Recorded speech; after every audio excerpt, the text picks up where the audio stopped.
Hi, welcome to. You Hey! know,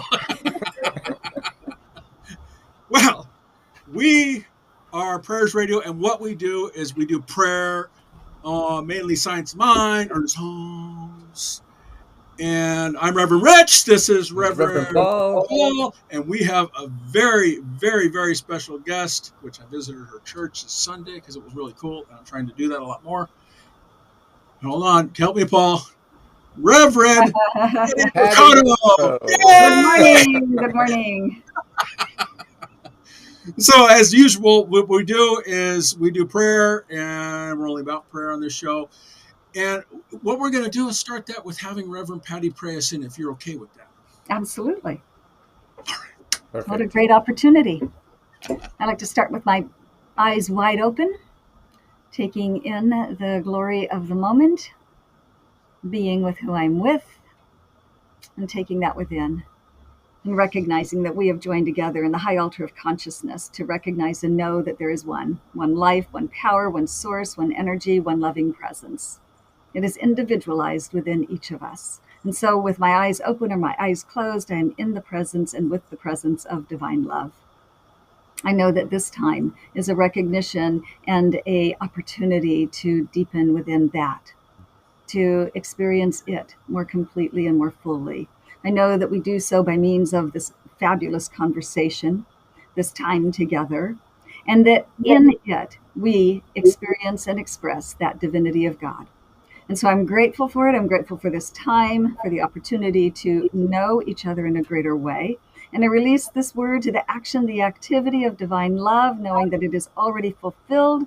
I let go. I invite you to know it with me. And so it And is. so it And is. so it is. Wow, that was Perfect. powerful. Well, Reverend Pattie, may I call you Reverend Pattie or Reverend Mercado? What works for you? Oh, I love it so much. Reverend Pattie. Pattie is fine. My full name is Patricia Louise Elizabeth Griffin Mercado. Call me Pattie. Pattie it is. Well, she's been with. How long have you been with? She's with the Huntington Beach Church. So hbcsl.org is the site, and the church has been around about 60 years. Mhm. And she is a minister. Ooh, is that is aliens? What was that? Yes, God. No. God's calling. It's funny, folks. Before the on our pre-conversation, we are talking about. Well, you need to turn off your cell phone. She says, "Well, I don't know how to turn off this phone on my desk," and we're like laughing about it, going, "Oh, okay." So we're knowing God's not going to do it. God's got it covered. God did have it covered. That was our wake up moment. And this is Prayers Radio Conversation, folks. This is live, and we have fun. So you've been with the church. The church has been around 60 years. How long have you been with that church? Let's see, 2019, February of 2019. So y'all can do the math. That's a lot of. Um, I'm not thinking this morning. I haven't finished my coffee yet. But you've been a reverend for a long time, and you're very good at it. Your family's been in it. Why don't you tell us a little bit about yourself and your journey on this thing for being prayer stuff? well, um, hmm, I'll go back to the beginning. I was raised in Catholicism, and I had great parents that allowed me to not become too attached. So we had a faith, and it was a good tradition. When my husband and I married, we were looking for a faith to have our family in, to be a part of. And at that time, Catholicism didn't work as well for us um, for various reasons. And so we were exploring, and someone invited us to the Huntington Beach Church of Religious Science. And so in Huntington Beach here, not the location we're in now. And so that was my first venture into a Church of Religious Science. It was before we were married, and geographically, it wasn't a good fit for us. We ended up going South County and finding a little center in San Juan Capistrano that was more our style, more our fit, and we jumped in. We could easily be called professional volunteers, so we we did all the stuff, that you do. We volunteered and didn't take classes right away. Actually, it's really interesting. We didn't take classes for several years. Um, we were doing other things in life and other programs. And so eventually we started taking classes, and my husband and I took first year together, second year together, third year, which is what we called our practitioner training, Prac 1 and Prac 2. And then several years later, we repeated it again. So I've had a great journey of sharing my spiritual path with my husband, which I love. It's a really important part of my connection with spirit and my ministry. That it's it's um, it's a beautiful and practical and relevant way that I'm living my ministry, Mm. and it's inclusive. They're not separate. I don't have my marriage and my ministry. I have one life. It includes both of these aspects. So uh, I was the youth minister at my previous center for uh, many years. I had a huge, I call it huge, youth program. We did camps and programs and after school programs and mom's morning out programs and different things. And ministry just evolved out of my work. And so it became um, important to me to actually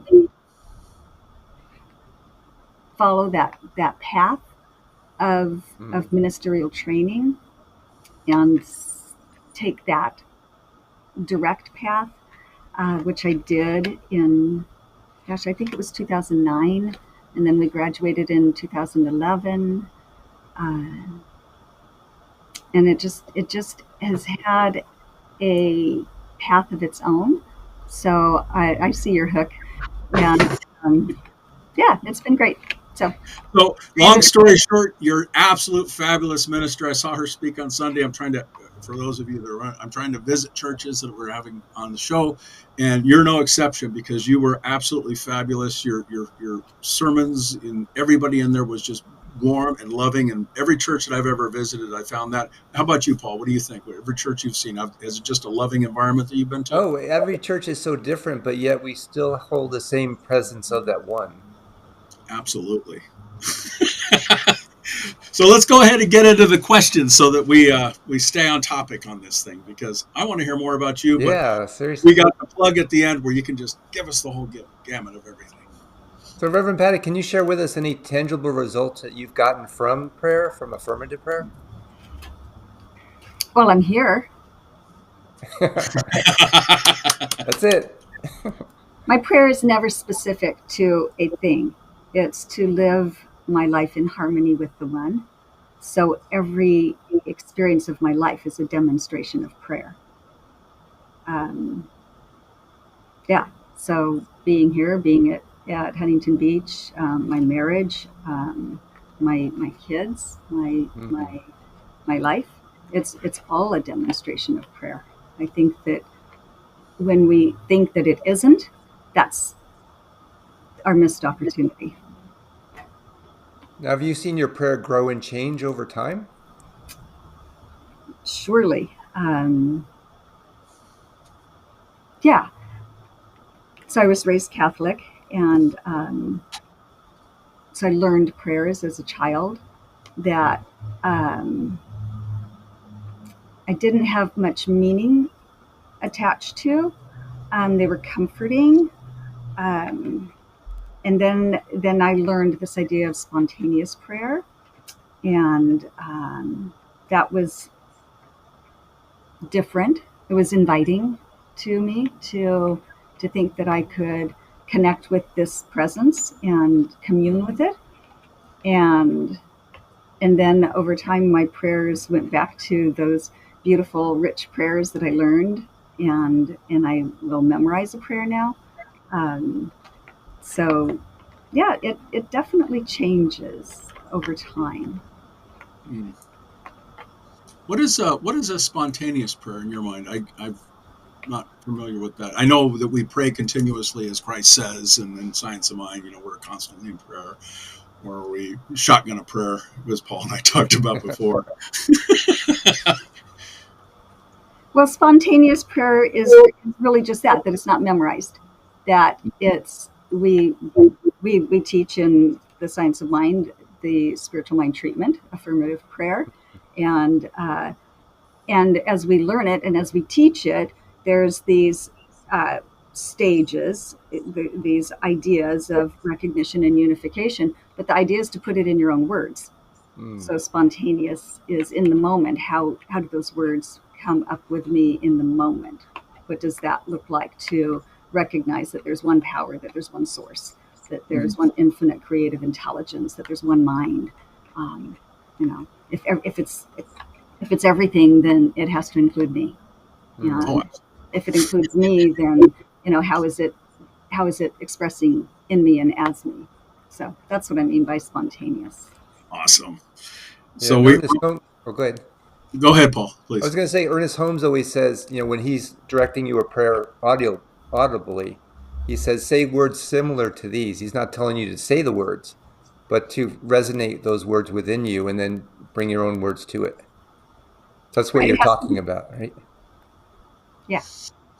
Yeah, we did a whole show on dictionary definitions and how that affects prayer, because your dictionary may not be my dictionary, and my perception may not be your perception of a certain word or phrase. So that broad shotgun approach, or in the moment, will be internal going external for you. So that's always a good thing to think about. Uh, Mm. what triggers in your mind, in your life, when you're doing a prayer and you have doubt, what triggers you to just get over that doubt, to just say, yeah, push that away and then do a prayer? What triggers you to do a prayer in the moment? Hmm. God does. If something's going on and I get the nudge to pray, then I pray. Uh, yeah, I'm not sure I'm getting what you're asking. All right, Um, I'll reread it, because I hold on. Let me get the old man glasses on here. Hold on. What triggers a prayer in your life for you to do your practice? Like if you have doubt or something like that.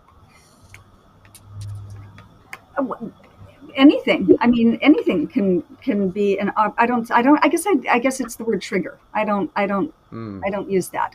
Um, yeah. Well, What what that inspires? So the other. So we were just talking about the dictionary thing. What inspires me into prayer, or what leads me into prayer? Is that what you're asking?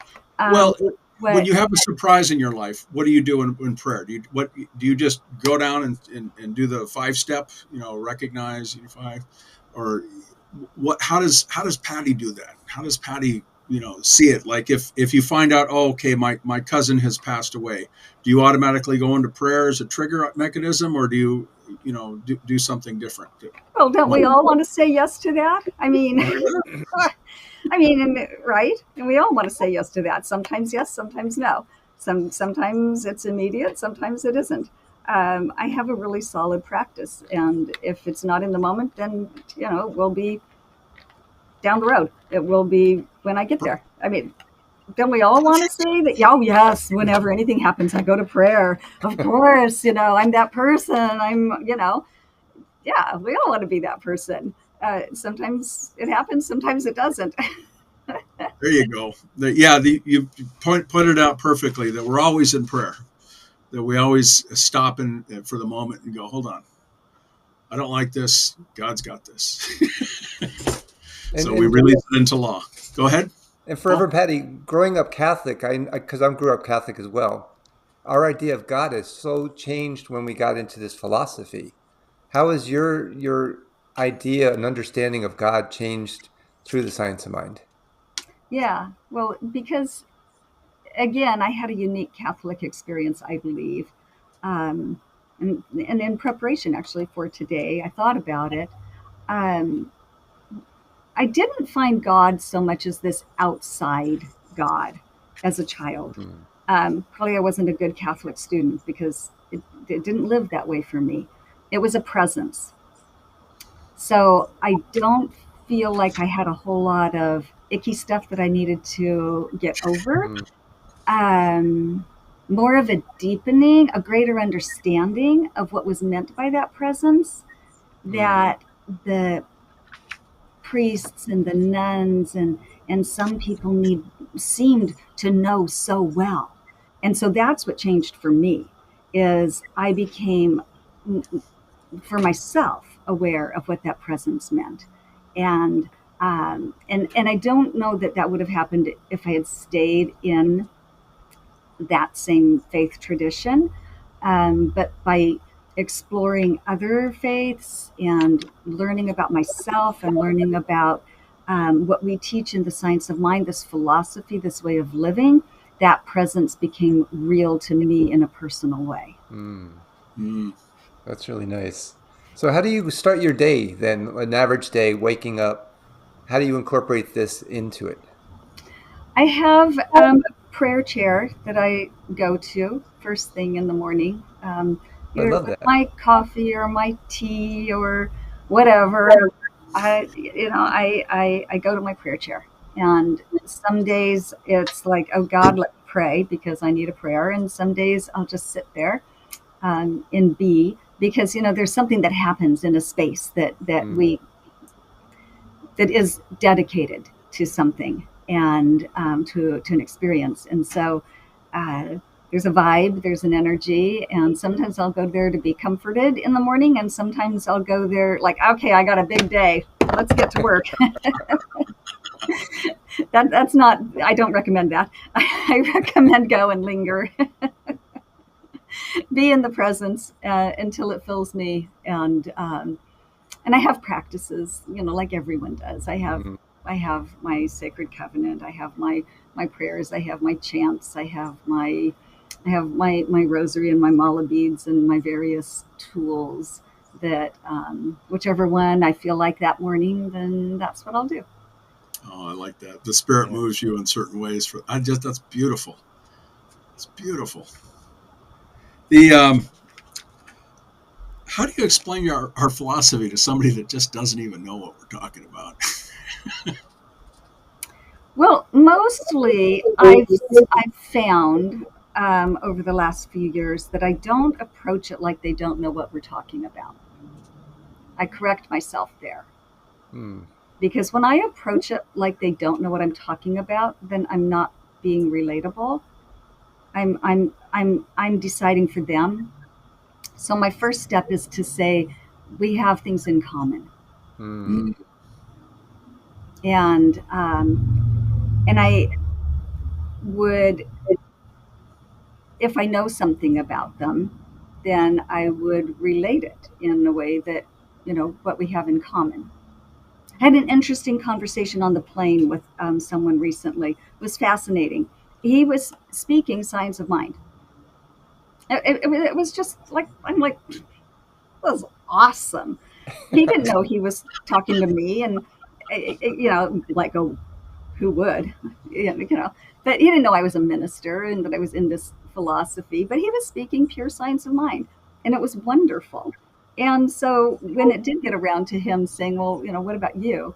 I could relate to him and Mm. say to him, well, much like what you've been talking about, much like how you've been describing that um, this yearning to give more of ourselves and to understand our relationship with life and our potential and to live our potential and how do we and our words and the importance of our words and so when I explain it to someone, I find that I will find how it is already alive in them and then speak to that. Does that make sense? Oh, completely. Like deep calls onto deep. Yes. Yeah. Yeah. Well said, Paul. Well said, Patty. I mean, that was good. Yeah, there's a lot of commonalities that we have inside of the philosophy. I mean, I had a discussion with somebody about Stoicism the other day and how ours is close to it, and but there are different commonalities. So it's just beautiful that all these things weave together. And Holmes is taken all the Mhm. best of everything and put it together. It's like, wow. And just being human, we have that commonality. And then Exactly. knowing that divine spark within everything brings it forth. Right. Don't isn't it that we want to live the teaching rather than explain it? Oh, yeah. Um, right. Ernest Holmes said that. Throw away the books, now go out and do it. I was going to say that, Paul. Yeah. I grew up with that song, "They'll know we are Christians by our love." Well, Oh, let them yeah. know that I am a religious scientist by the way that I live. Mm. How does spiritual mind treatment show up in your life? I think I can say that it shows up in that I have this really great tool. Mm. So I love that we call it treatment. I love that we call it a spiritual mind treatment. I love that I know I can go to the doctor for my body and I can go to mind Mm. for my mind and I can treat my mind. I love that. Um, Everything starts in consciousness, everything Mm. starts in mind. So um, it shows up in that it's a well used tool Mm. Mm. and practice and way of living in that I take care of my body. I eat and I sleep and take care of it, and I take care of my mind. And treatment is a really beautiful way to take care of my mind because those stages of awareness that we go through in a treatment. And for the listener who might not be familiar, we recognize that there's a power, there's a source, there's an infinite Mm. creative intelligence. It's everywhere present at all times, in all places, in all ways. And in recognizing that, we can't be separate from it. So we know our connection with it.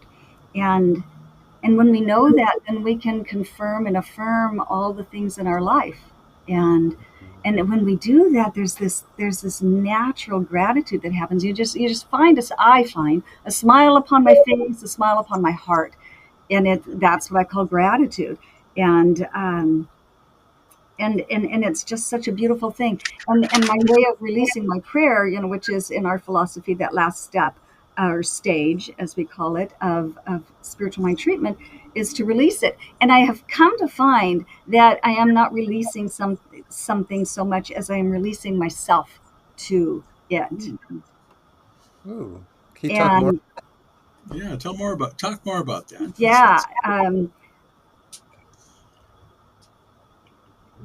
it's it's this experience of realizing that the only thing probably in my way is me,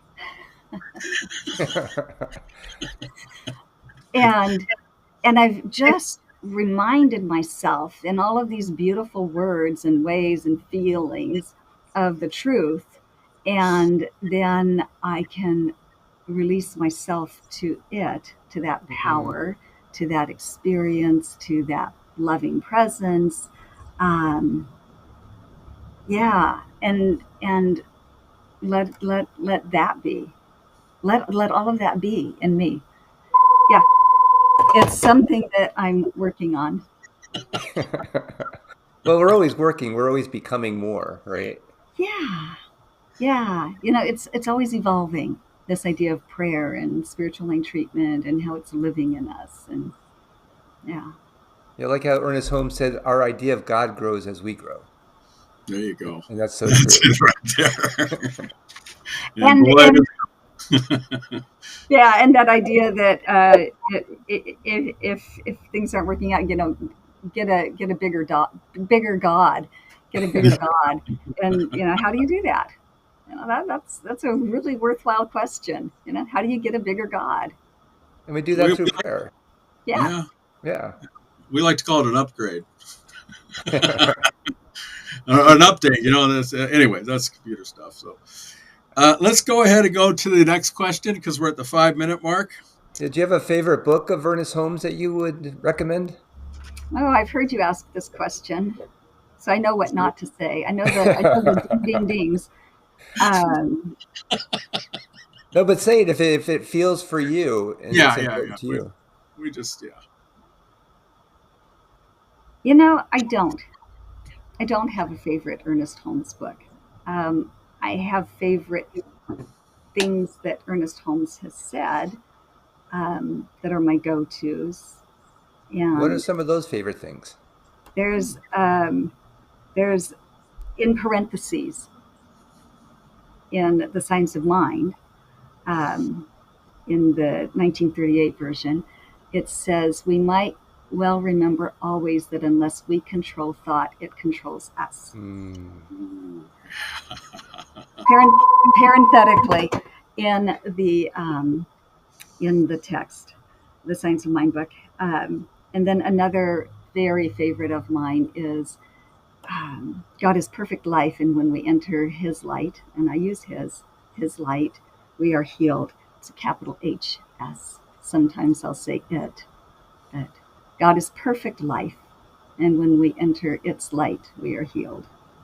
Hmm. Healed of our false beliefs, healed of our misconceptions, healed of our feeling of division and separation, healed of those things that are not true.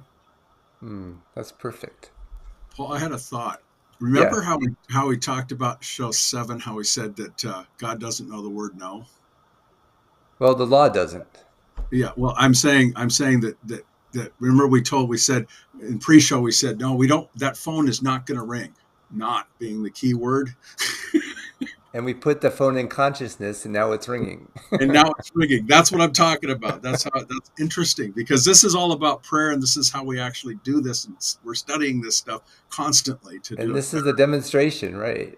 It is. I think it's awesome. Well, you already answered the one on what your favorite quote is, but do you have another favorite quote? I think she already said the best quote there was. That was beautiful. No, not on my mind right now.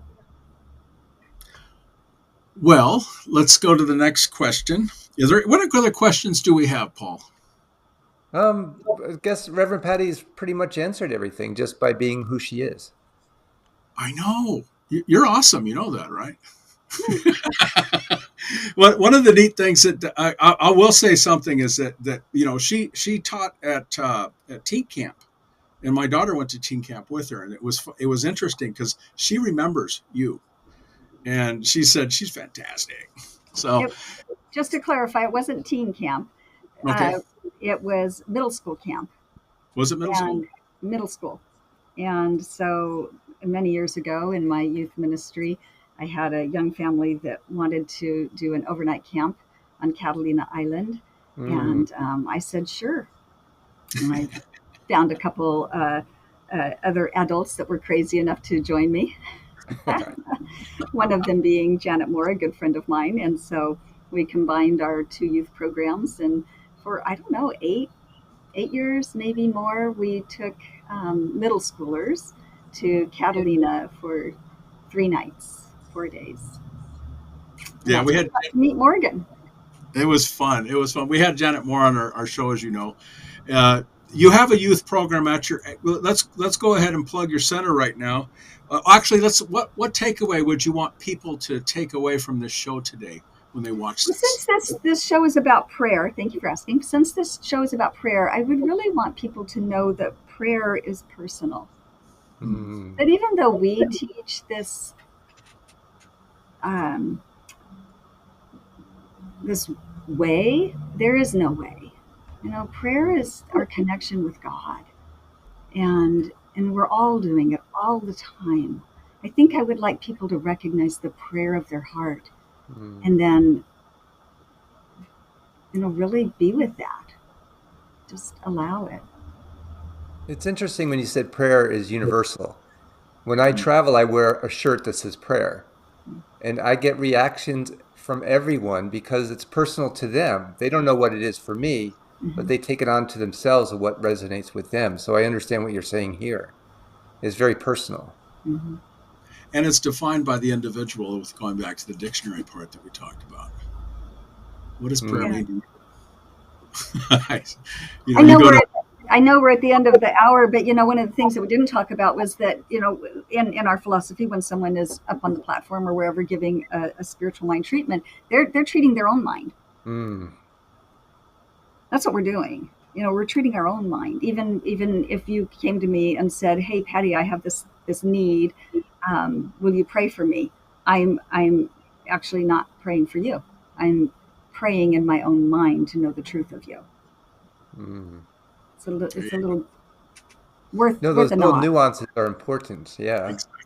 Exactly. Very important. We even had a Reverend Glenda, I believe it was, and she said, they're renting space in my mind for prayer. Yeah. Mm. Yeah, Love I that. love Yeah. that one. There's been some real gems that we've had taken away from many, many ministers that we've had on this. Uh, Tell us about your center. What is it that you want people to know about your center? I know you have a youth group, and I know that you have singers and band and all this other stuff. Um, what do you want people to know about your center? It's hbcsl.org, and we're going to have the information in the show notes also for all of our listeners, which there are quite a few right now. Beautiful. Well, what I love about the center that I'm serving at currently is that Huntington Beach Center for Spiritual Living, Huntington Beach Church of Religious Science. It's been around a long time, and it's a place where someone can come and um, connect, Mm.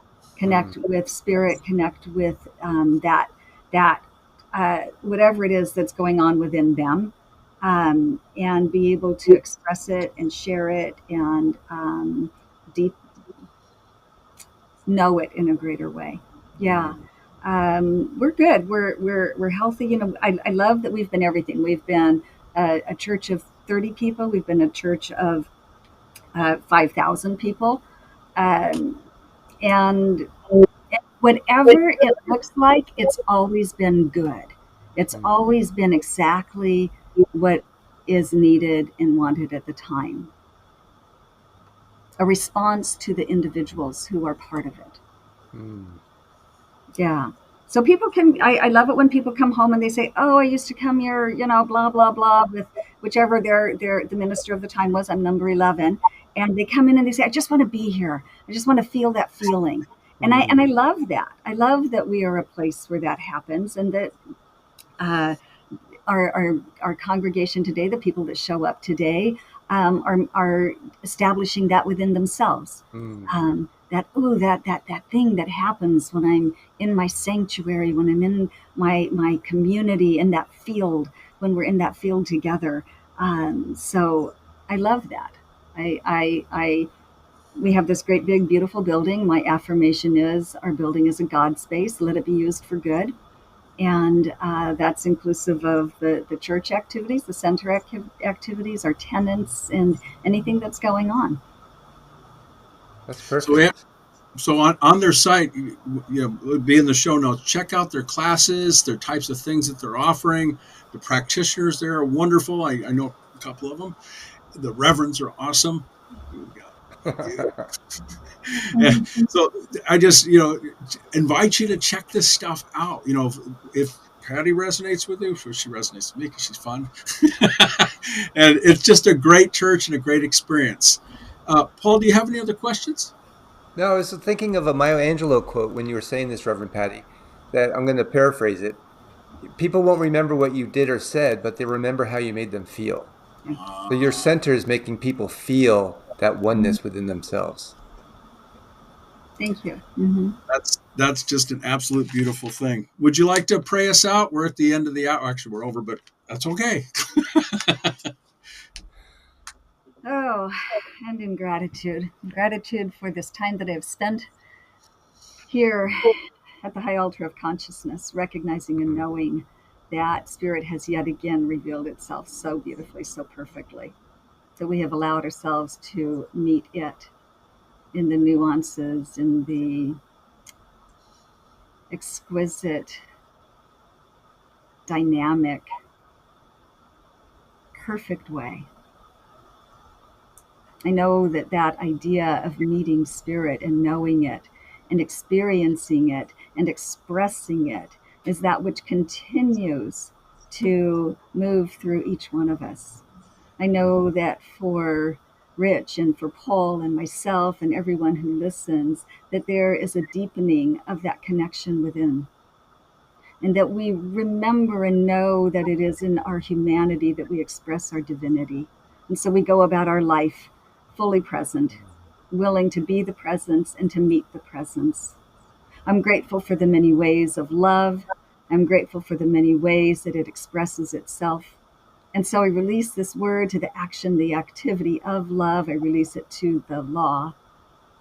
And I let go. I let it be in me, through me, and as me, in and through and as each one of us.